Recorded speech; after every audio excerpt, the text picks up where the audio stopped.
Imaginemos que en el futuro una nueva y extraña arma detona sobre una gran ciudad. No hay explosiones ni destrucción visibles, pero todos los aparatos electrónicos dejan de funcionar. Todos los electrodomésticos quedan fuera de servicio. Los ordenadores, las televisiones, los sistemas de emergencia de los hospitales. No hay suministro de agua, no hay calefacción ni luz. Un auténtico retorno a las edades oscuras. Todo lo que hemos construido en los últimos 200 años, sobre todo en los 20 últimos, quedaría completamente destruido, dejaría de existir. Imaginemos lo que costaría reconstruir nuestras ciudades y nuestros transportes. Incluso tendríamos que bombear el agua. Hasta ahí habríamos retrocedido. Imaginemos una variedad completa de armas. Una que puede eliminar la electricidad. Otra que puede matarnos. Hemos probado lo que se podrían llamar armas de microondas. Para controlar masas humanas se puede lanzar un rayo, por decirlo así, que actúe sobre una gran superficie y conseguir que sus habitantes experimenten la desagradable sensación de que están siendo cocidos. Algo que en realidad podría ocurrir. Si no han oído hablar de estas armas, no se sorprendan. Su desarrollo ha sido mantenido en secreto. Parece más ciencia ficción que realidad. Estamos aprendiendo que la ciencia puede ser peligrosa. Es algo así como darle una granada a un niño y esperar que no tire de la anilla. Bienvenidos al mundo de la guerra electromagnética.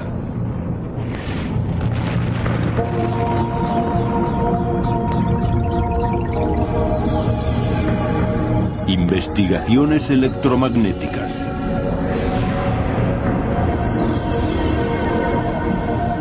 Estamos en Bell Island, Terranova, al borde del Océano Atlántico. Un lugar tranquilo hasta que un domingo de abril de 1978, cuando la gente se disponía a ir a la iglesia, cayó desde el cielo un rayo que asoló la apacible isla. Barbara McKean fue testigo del suceso desde su propia casa en Concepción Bay, a 20 kilómetros de Bell Island. Oí aquel terrible ruido. Una explosión. Sacudió la casa. Los platos temblaron en el aparador. Corrimos a la ventana del salón y miramos a tiempo de ver un objeto oval que se movía muy deprisa. Parecía dejar una especie de estela. El ruido era horrible, ensordecedor. El objeto no temblaba. Se dirigía directamente al océano. Así nos pareció entonces. Pero después cayó sobre Bell Island. El extraño rayo fue visto por docenas de personas cuando cayó sobre la propiedad de Jim y Susie Beckford, conmocionando aquella tranquila mañana dominical. Los televisores explotaron, los fusibles saltaron y bolas de fuego demolieron las casas.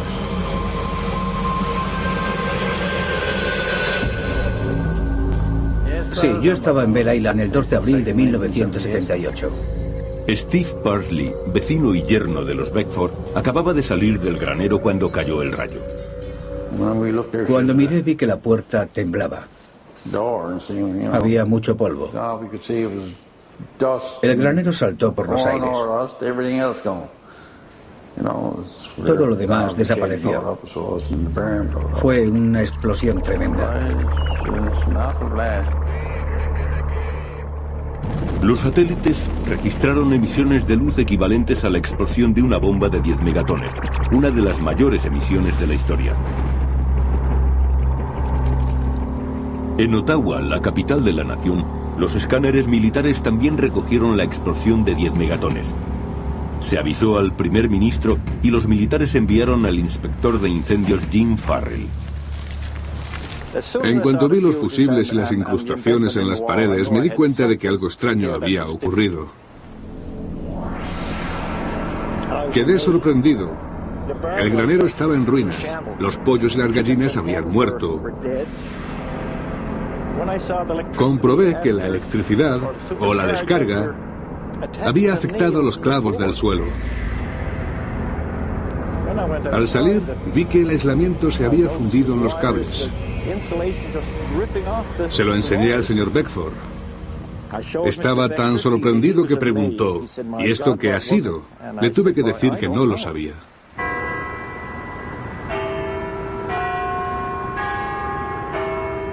Mientras la investigación militar proseguía, la rama de inteligencia de la Policía Militar de Canadá decidió abrir una investigación por su cuenta. Recibimos informes de personas de Conception Bay que decían haber visto objetos cayendo sobre la isla, así que fuimos a comprobarlo. Escribí un informe describiéndolos como algo eléctrico, posiblemente rayos o algo parecido. Así terminó nuestro informe. No fue la caída de un rayo, fue el estruendo del rayo, como en una película de James Bond. ¿Un rayo? No creo que fuera lo que cayó aquí. Vino de Dios sabe dónde. Lo estuvieron investigando. Parece que fue algo más que un rayo.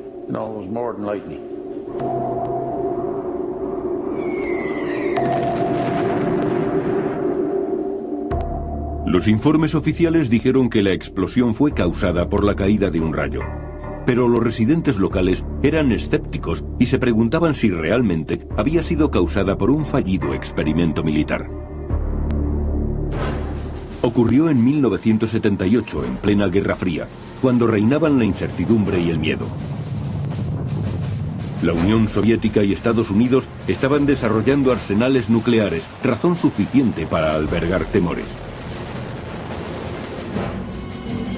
Pero lo que no era conocido es que ambos enemigos estaban preparando y probando en secreto unas armas nuevas.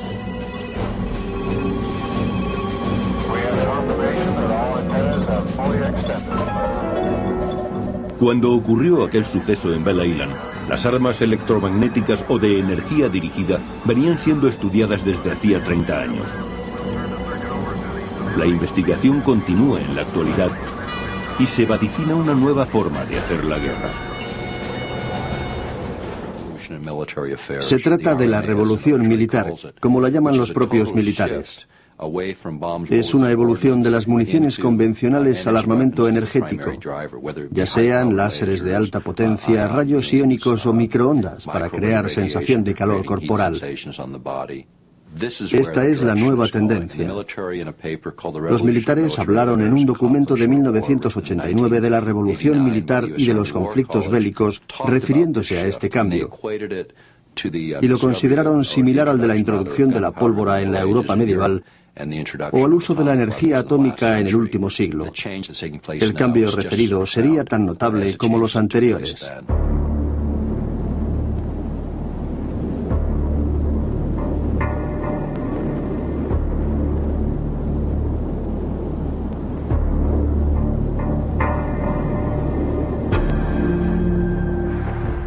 Se ha dicho que la historia de la humanidad es la historia de la guerra. Si esto es cierto, entonces la historia del hombre está a punto de dar un salto aterrador hacia el futuro.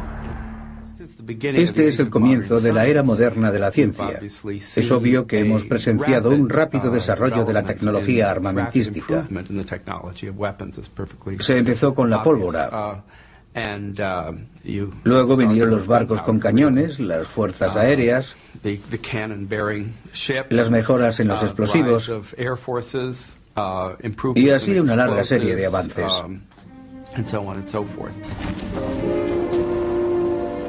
Cuando estalló la Primera Guerra Mundial, la nueva tecnología militar invadió el mundo. Una generación entera que disfrutaba de la paz y del progreso social se quedó aterrada ante las guerras que asolaron el planeta durante casi todo un siglo.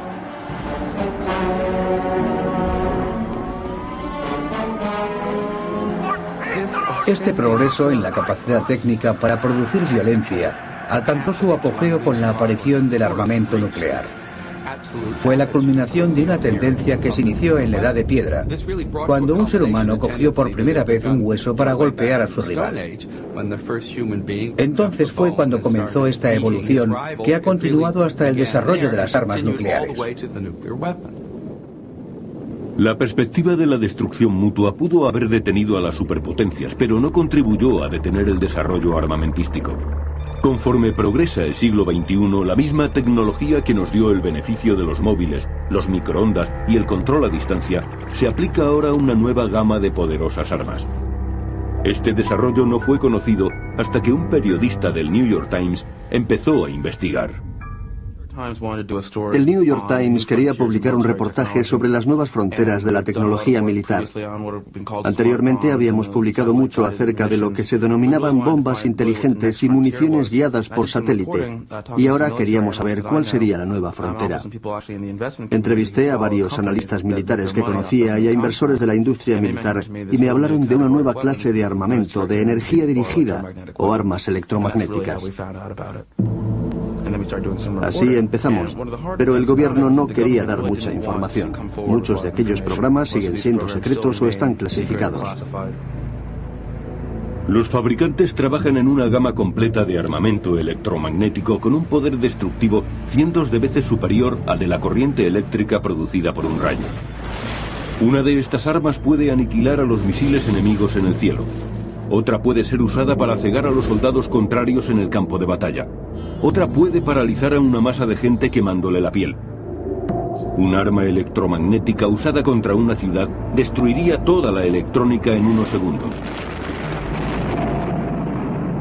Aunque sus efectos pueden ser diferentes, todas estas variedades tienen algo en común. Utilizan energía dirigida, la cual logra generar un poderoso impulso electromagnético. ¿Qué es un arma de impulsos electromagnéticos? Se puede decir de ella, simplificando mucho, pero sin desviarnos demasiado de la realidad, que es un rayo controlado. El impulso electromagnético de un rayo es de una intensidad bastante elevada. Su longitud de onda es demasiado grande. Idealmente, lo que se quiere hacer es pasar de impulsos electromagnéticos de gran longitud de onda, como los rayos, a las microondas. ¿Qué son las microondas? Las microondas tienen una longitud de onda entre 1 metro y 1 milímetro. Nos daremos cuenta de que en nuestra sociedad utilizamos aparatos electromagnéticos que emplean esa longitud de onda entre 1 metro y 1 milímetro. Si nos fijamos en nuestro móvil, es un aparato electromagnético que detecta pulsos, es decir, señales de una antena. Absorbe radiación electromagnética. No está diseñado para aceptar la potencia de los pulsos de un arma electromagnética. Estas armas electromagnéticas pueden ser usadas para destruir cualquier cosa que tenga un chip dentro. No solamente los dispositivos de comunicaciones, sino también los sistemas de potencia y los de radio y televisión. Incluso la mayoría de los coches actuales tienen sistema de ignición electrónico. Si se utilizaran estas armas contra centros de población importantes de muchos países, todo lo que tuviera un chip quedaría inutilizado.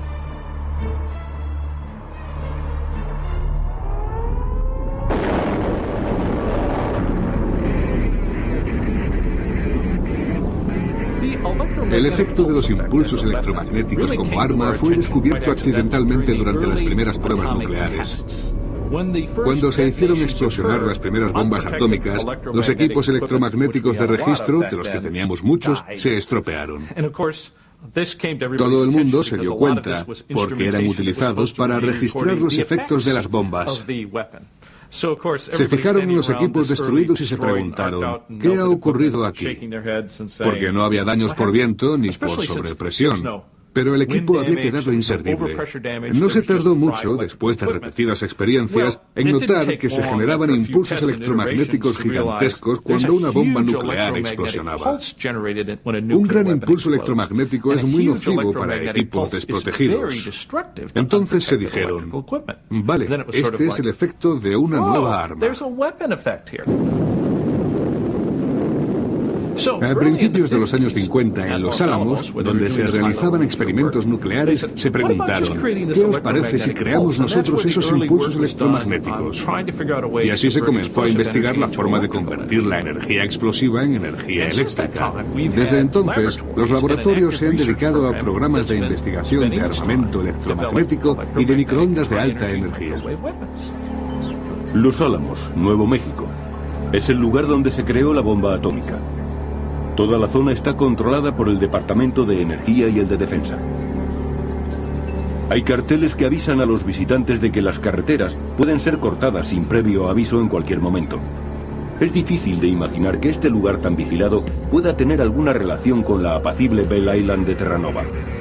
Pero en 1978 estuvieron relacionados cuando los satélites defensivos norteamericanos captaron una luz mucho más potente que la de la bomba de Hiroshima.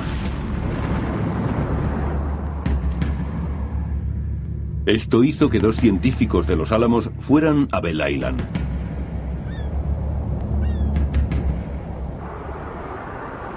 A las 24 horas, 2 investigadores, John Warren y Robert Freeman, aparecieron en la remota isla de Terranova en la costa este. La llegada de 2 visitantes estadounidenses de un laboratorio de armamento sorprendió a los residentes de Bell Island. Pero la situación se hizo más extraña cuando llegó un general soviético acompañado por personal militar estadounidense y canadiense. ¿Para qué habrían ido los soviéticos a investigar a la casa de los Beckford?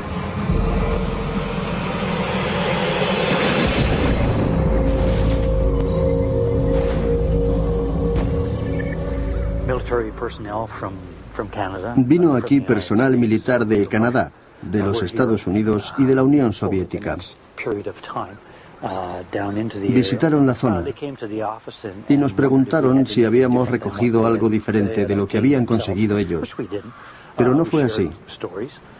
Les contamos nuestras experiencias, pero ellos no compartieron con nosotros lo que descubrieron.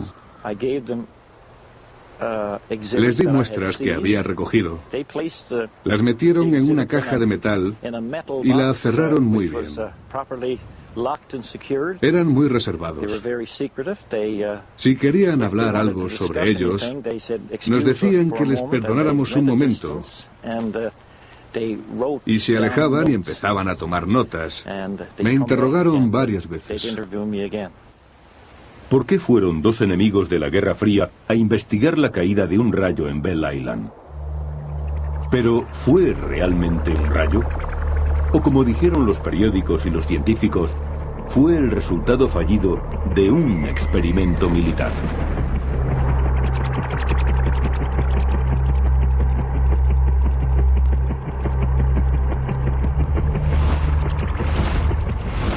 La precisión de los impulsos electromagnéticos, al igual que la precisión de nuestras municiones convencionales, ha mejorado mucho. Ahora se puede quitar el suministro eléctrico a una manzana de casas o a un centro de mando y control.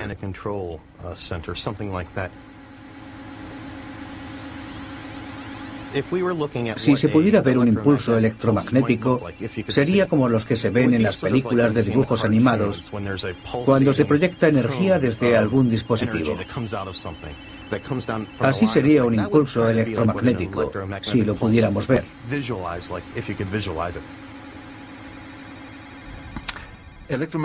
Recibimos muchas clases de ondas electromagnéticas. Hay gente que no sabe que lo que nos hace visibles es precisamente una de ellas. Forman parte del espectro electromagnético y nuestros ojos perciben esas ondas. El calor es también una onda electromagnética. Cuando decimos que el sol nos calienta, lo hace por medio de unas ondas que no vemos, pero que nuestra piel siente. La radiación electromagnética nos afecta continuamente. Ocurre lo mismo con los teléfonos móviles y también con los televisores. Estas ondas electromagnéticas pueden ser utilizadas de muchas formas. En Alaska hay instalaciones que las aprovechan. El HAARP es un experimento de energía dirigida que están realizando los militares estadounidenses. Desde las antenas del HAARP, las ondas se dirigen hacia la ionosfera por encima de la superficie terrestre. La ionosfera forma parte de la atmósfera, contiene partículas cargadas eléctricamente y actúa como un espejo. Refleja las ondas de radio a la Tierra. Al enviar ondas de radio a la ionosfera, se aceleran sus partículas calentando ciertas áreas. Después, las partículas reflejan la energía que baja a la Tierra.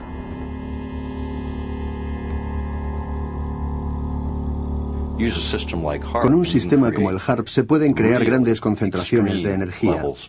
Cuando el HAARP envía la energía a la ionosfera en la frecuencia adecuada, puede captar otra energía que ya se encontraba allí y transformarla para ser utilizada por el sistema.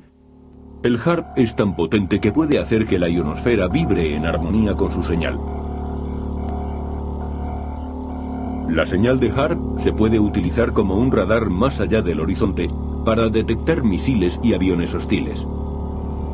Para ello se usan dos sistemas diferentes.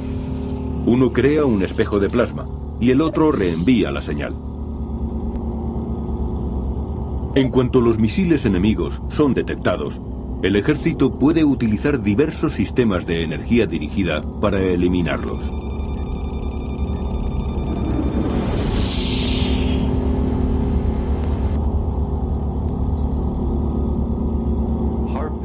HARP es un acrónimo formado por las siglas en inglés del Proyecto de Investigación de Aurora Activa de Alta Frecuencia. Lo inició el Dr. Bernard Eastlund y realmente es un sistema vanguardista de defensa contra misiles. Puede utilizarse contra misiles balísticos que provengan de enemigos impredecibles o de enemigos tradicionales. Tal como originalmente fue concebida la antena, debía ser lo suficientemente grande y potente para introducir modificaciones importantes en la ionosfera. Se construyó en los momentos difíciles de la Guerra Fría. Todo entonces se enfocaba hacia la defensa contra un posible ataque masivo de misiles soviéticos. El plan consistía en crear un escudo que protegiera a Canadá y a los Estados Unidos de los misiles enemigos. Mientras los norteamericanos desarrollaban esta tecnología, los soviéticos realizaban experimentos similares. Algunos opinan que la explosión de Belle Island fue el resultado de las pruebas soviéticas de las nuevas armas de energía dirigida. Se decía que Belle Island hizo de imán gigante.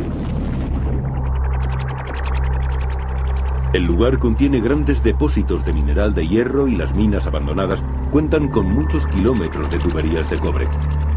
Se cree que aquel día de 1978 se originó una señal electromagnética sobre la isla que fue la que desencadenó la catástrofe. El acontecimiento de Belle Island es único. No sé de otro igual. Por eso es difícil saber lo que sucedió allí. Pero pudieron suceder varias cosas.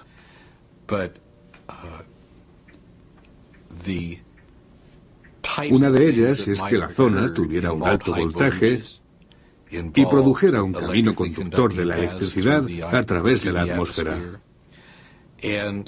Una gran antena, como antes decía, probablemente podría haber inducido voltajes en las conducciones, que a su vez habrían contribuido a crear grandes voltajes en toda la zona.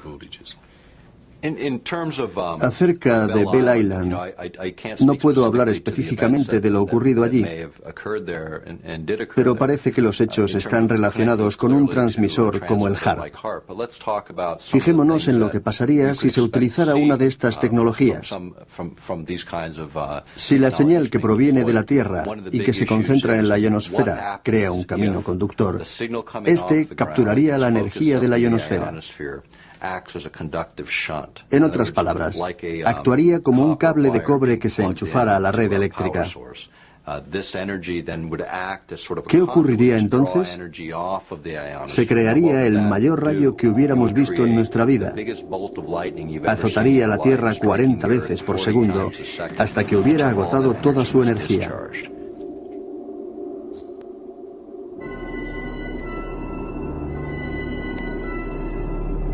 Aunque se ha conocido muy poco hasta ahora acerca del armamento electromagnético, esta ciencia no es nueva.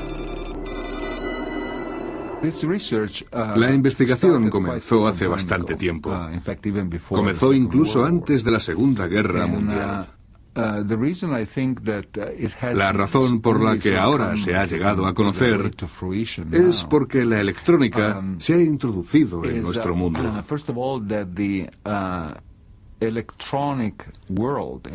La red, Internet, todas estas redes electrónicas globales que ahora son tan importantes, han pasado a convertirse en objetivos militares.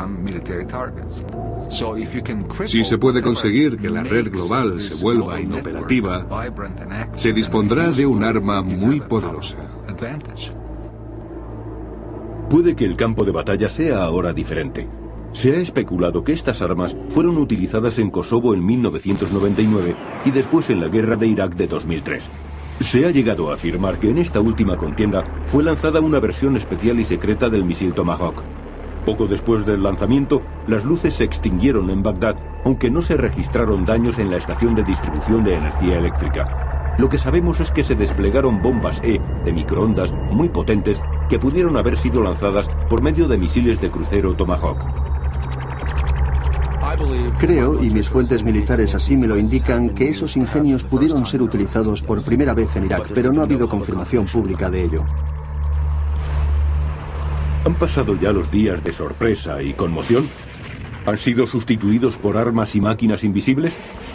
Estas nuevas armas, las bombas E, los láser, vehículos MAD y microondas, ¿usarán energía dirigida para destruir misiles en el cielo? ¿Neutralizarán al enemigo sin derramar sangre? ¿Atacarán los sistemas de comunicaciones dejando a los centros de mando y control sumidos en el caos?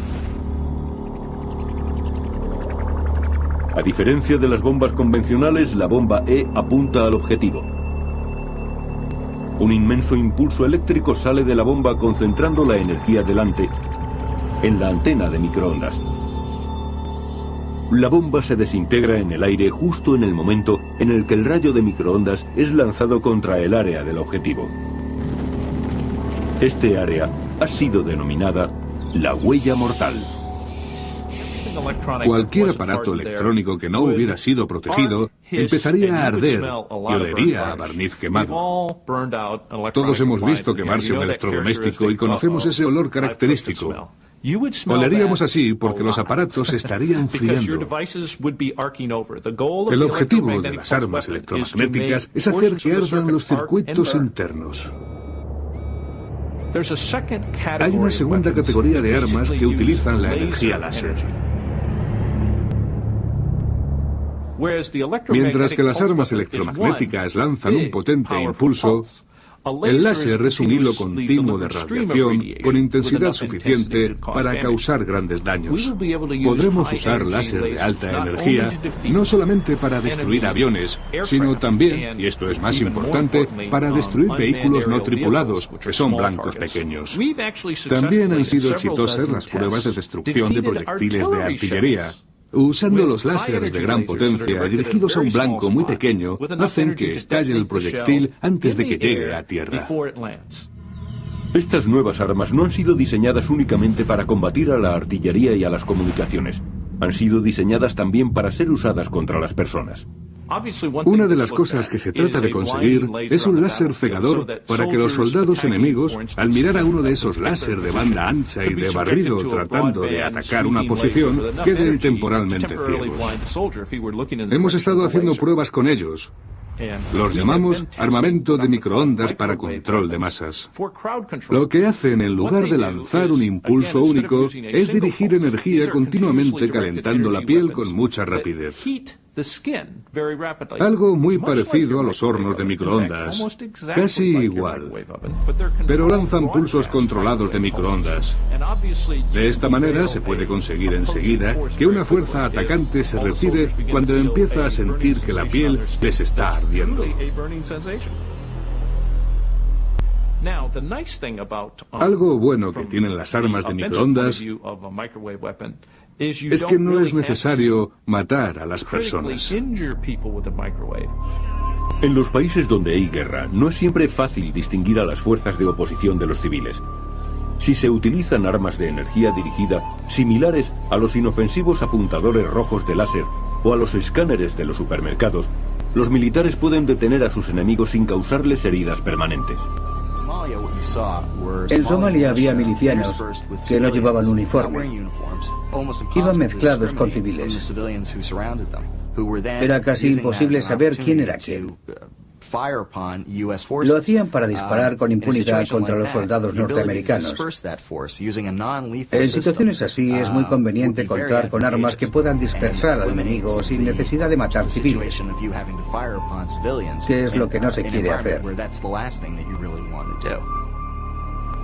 Obviamente, si lo que se quiere es disuadir al oponente en lugar de matarle, entonces estas son las armas ideales. Conforme vamos avanzando hacia un mundo más civilizado y se muestran más imágenes de las guerras, van quedando atrás los días de las carnicerías masivas, como aquellos de la Primera Guerra Mundial. Desde un punto de vista político, esos días ya han pasado. Por eso debemos contar con armas para hacer la guerra de una manera más civilizada. Si es que es apropiado decir eso. ¿Serán estas nuevas armas más civilizadas que las convencionales? Los efectos a largo plazo de las bombas nucleares no fueron considerados en su momento, ni llegaron a conocerse del todo. Atomic warfare staggers the imagination. But atomic warfare is still the old story. Get there fastest with the mostest. And because automatic bombing, although in the predictable future, is still not yet here, the best way to get the mostest there the fastest is by the wings of the Air Force. Todas las armas tienen consecuencias no deseadas e inesperadas. Para comprobarlo solo hay que fijarse en el armamento nuclear. Pensemos en el síndrome de la Guerra del Golfo. Ahora se cree que se originó debido a la exposición a productos químicos, unos productos que pueden haber sido utilizados también en la última guerra. No estamos muy seguros de esa relación, pero se sabe que afectaron a los veteranos de otras contiendas y no han recibido compensación económica del gobierno.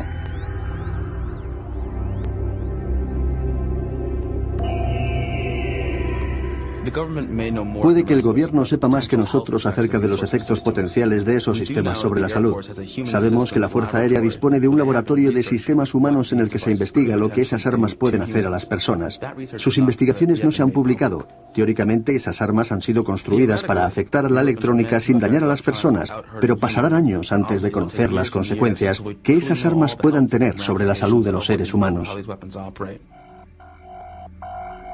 Estas armas trabajan dirigiendo la energía.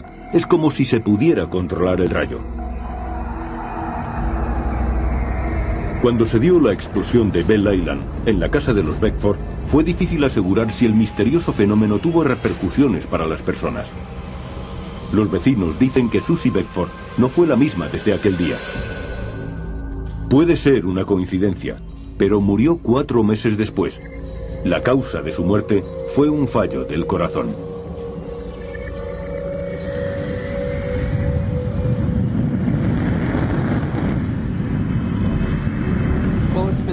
Se dice que esas armas son más humanas porque atacan a la tecnología, a los ordenadores, en lugar de a las personas. El VMAD afecta a las personas, aunque de una manera inofensiva.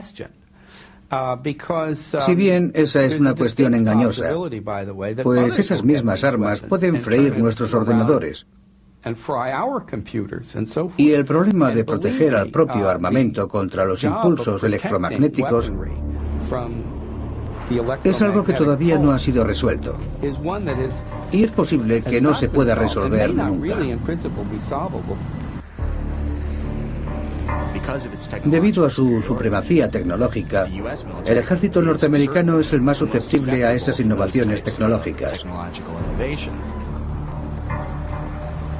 Por eso otros países que saben que no podrán derrotarle abiertamente están interesados en desarrollar esa clase de armas, porque creen que les ayudarán a equilibrar la balanza militar. En cada generación y en cada guerra, vemos que surgen nuevas y mejoradas formas de matar.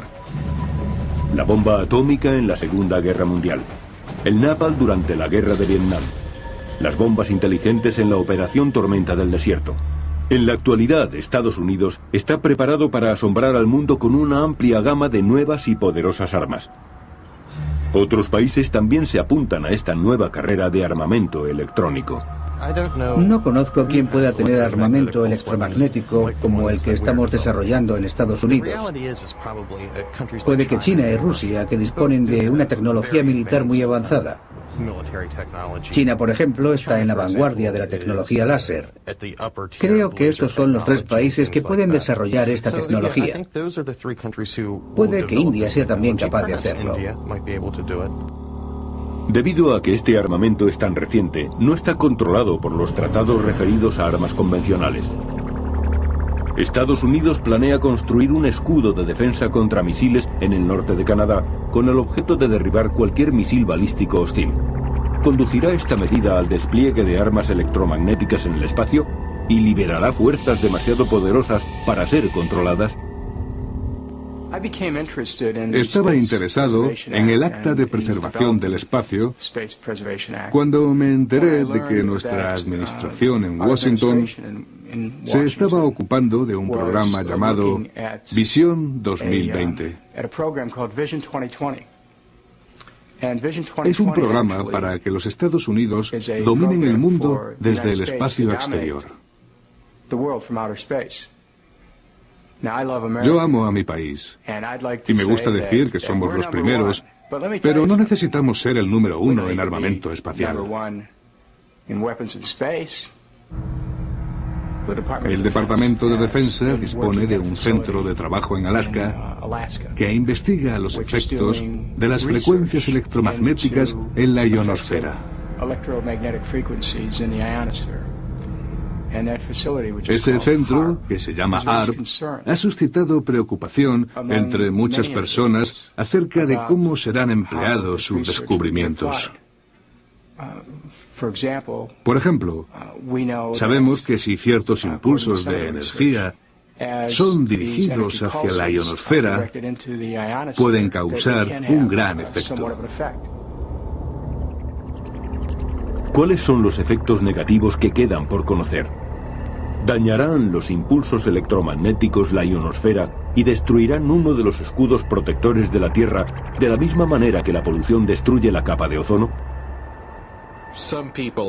Algunas personas se preocupan porque se interfiera con la ionosfera. Creo que esto requiere una profunda investigación, porque mientras dirigimos nuestra atención hacia algo que potencialmente serviría para defendernos, 6.000 cabezas nucleares están dirigidas contra nosotros esperando su oportunidad.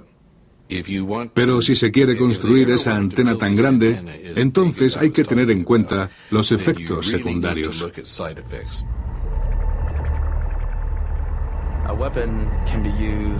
Un arma puede usarse como protección, como disuasión, pero también puede usarse para agredir. Al igual que los científicos del Proyecto Manhattan, al final no somos responsables de cómo se usan estos ingenios. La decisión la toman los políticos. Las personas involucradas en el desarrollo de estos sistemas son principalmente científicos vocacionales. Las decisiones que se tomen acerca de esos ingenios las tomarán los militares y los políticos. Existen varias actas de los Estados Unidos y de la ONU que tratan de la preservación del espacio para que no se usen plataformas nucleares. Pero no creo que se haya hablado mucho acerca de situar plataformas no nucleares en el espacio.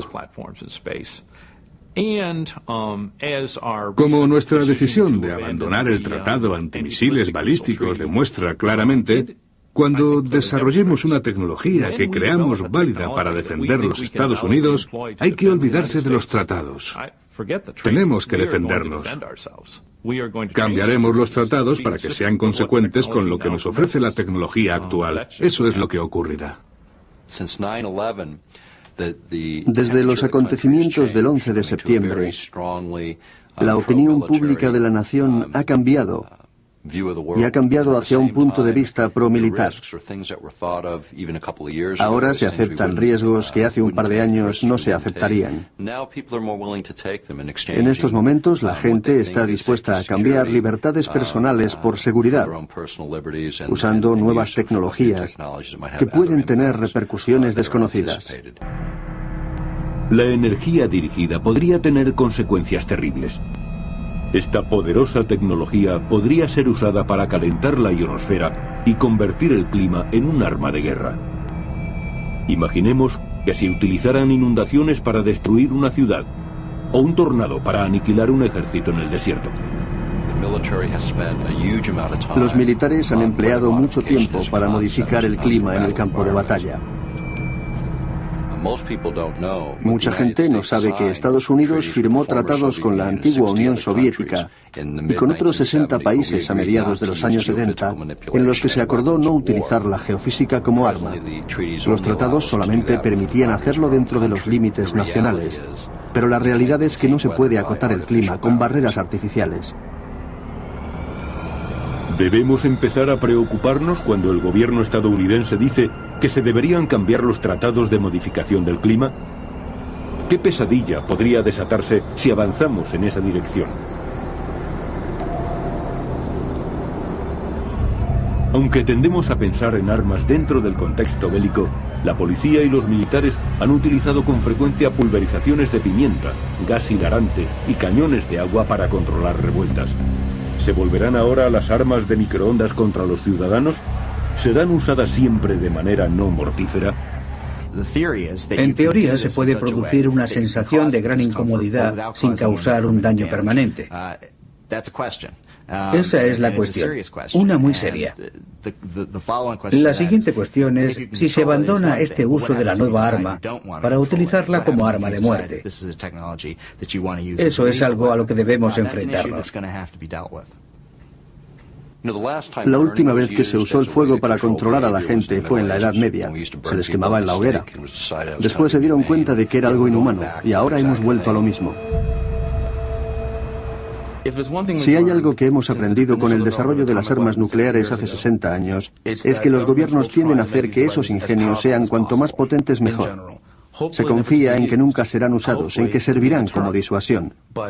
Nadie se extraña de que los gobiernos traten de hacer ingenios cada vez más potentes. Esto es especulación, pero no sabemos en qué momento decidirán desarrollar otro ingenio que incapacite los sistemas de comunicaciones y los electrónicos, que inutilice todo lo que contenga un chip, coches, tostadores, neveras, televisiones y finalmente una ciudad entera. Si uno de esos impulsos electromagnéticos alcanza una ciudad, todos los aparatos electrónicos caseros dejarán de funcionar. Serán totalmente destruidos. Volveríamos al siglo XIX. En esa sociedad no tendríamos neveras, lavavajillas ni microondas. Tampoco móviles, teléfonos, ninguna forma de comunicación. Y sin comunicación todo sería un caos. Habría pánico en las calles. Me refiero al control de masas. Habría un caos total. Sabemos que los fabricantes de armas continuarán perfeccionando el armamento electromagnético, pero no sabemos qué efecto tendrá en el medio ambiente o en las personas. ¿Nos traerá el futuro más incidentes como el de Bell Island? ¿Masivas explosiones de energía que siguen sin ser explicadas? ¿Qué ocurrió realmente en aquella pequeña isla en 1978? Muchos creen que fue el resultado de un experimento militar fallido. ¿Qué hacían allí un general soviético y los científicos de los Álamos?